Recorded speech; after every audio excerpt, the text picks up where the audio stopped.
তৃণমূল নেতার সামনে তুলি। খুব অন্যায় করেছে এগুলো। দেখুন, আমার একটা বক্তব্য যে কে কোন পার্টি করে আমার দেখার দরকার নাই।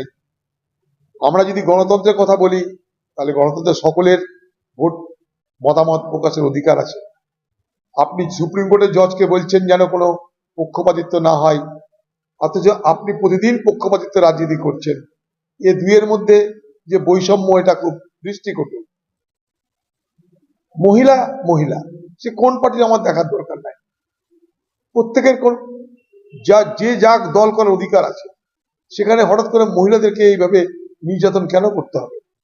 আমাদের এই শহরেও দেখছি মহিলাদেরকে চাকরি থেকে তাড়িয়ে দেওয়া হচ্ছে, কি না তারা সম্ভবত কংগ্রেসকে ভোট দিয়েছে বলে সন্দেহ। ওরা অদ্ভুত ব্যাপার। কোথায় যাবে বাংলার মানুষ? তাহলে বলে দেওয়া হোক যে এখানটা সরকারি দল বাদে আর কোনো দল করা যাবে না।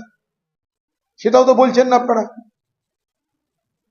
ঘোষণা করে দিন যে পশ্চিমবঙ্গে অন্য দল করার ক্ষেত্রে নিষেধাজ্ঞা আছে। এটা কি অত্যাচার হচ্ছে বাংলা জুড়ে? তার মানেটা একটাই, পুলিশের কাজ তো আইন শৃঙ্খলা রক্ষা করা, সেই জায়গাটা পুলিশ ব্যর্থ হচ্ছে। পুলিশ এখানটায় শুধুমাত্র সরকারের নির্দেশ পালন করে সরকারকে খুশি করতে গিয়ে তার নিজের যে সমস্ত দায়িত্বের মধ্যে পড়ে মানুষকে নিরাপত্তা দেওয়ার ক্ষেত্রে, সেখানে তারা ব্যর্থ হচ্ছে। কারণ একের পর এক সোনার দোকানের ডাকাতির মধ্যে দিয়ে সারা বাণিজ্য মহলে একটা তো ভয়ের বাতাবরণ তৈরি হচ্ছে। এখানে কেউ তো বাইরে থেকে এসে বিনিয়োগ করতে ভয় পাবে, অথচ জুয়েলারি, সোনা, এগুলোর কিন্তু খুব ভালো বাজার ভারতবর্ষে। এখানে প্রচুর মানুষের রুটি রুজির সম্ভাবনা আছে। বাংলায় অনেক তার সম্ভাবনা আছে। যদি আমরা সোনার দোকানের লুটই ঠেকাতে না পারি, তাহলে তো আর কেউ এই রাজ্যের দিকে ফিরে তাকাবে না। দেখুন, সারা বাংলা জুড়ে বেআইনি নির্মাণ, সারা বাংলার প্রত্যেকটা শহরে বেআইনি নির্মাণ। যারা শহরবাসী তারা এগুলো জানে যে প্রত্যেকটা শহরের আজকে কি ধরনের বেআইনি নির্মাণ, জবরদস্তি, কিভাবে সেখানটায় জমি দখল করা হয়। আমি আগের দিনও বলেছিলাম, ওয়াক অফ প্রপার্টি ভয়ঙ্করভাবে এই বাংলায় লুট হয়েছে।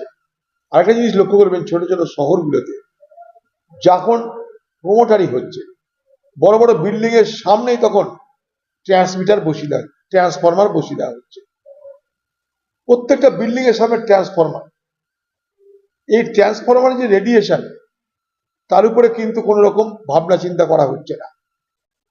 প্রত্যেকটা মাল্টি স্টোরি বিল্ডিং করার সময় ট্রান্সফরমার তাদের বিল্ডিং এর সামনে বসিয়ে দেওয়া হচ্ছে বিদ্যুৎ সরবরাহের জন্য। ট্রান্সফরমার জায়গায় থাকবে,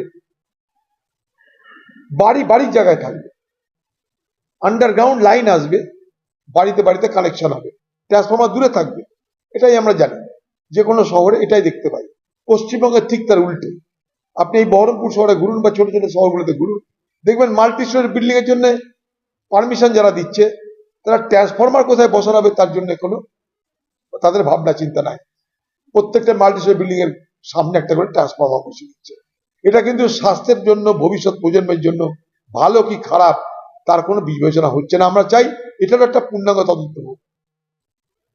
যাচ্ছে তবে ট্রান্সফরমার যা খুশি ভাবে ট্রান্সফরমার বসানোটা কতটা আইন সিদ্ধ, কতটা যুক্তিপূর্ণ, এ ভাবনার দরকার আছে বলে মনে করি।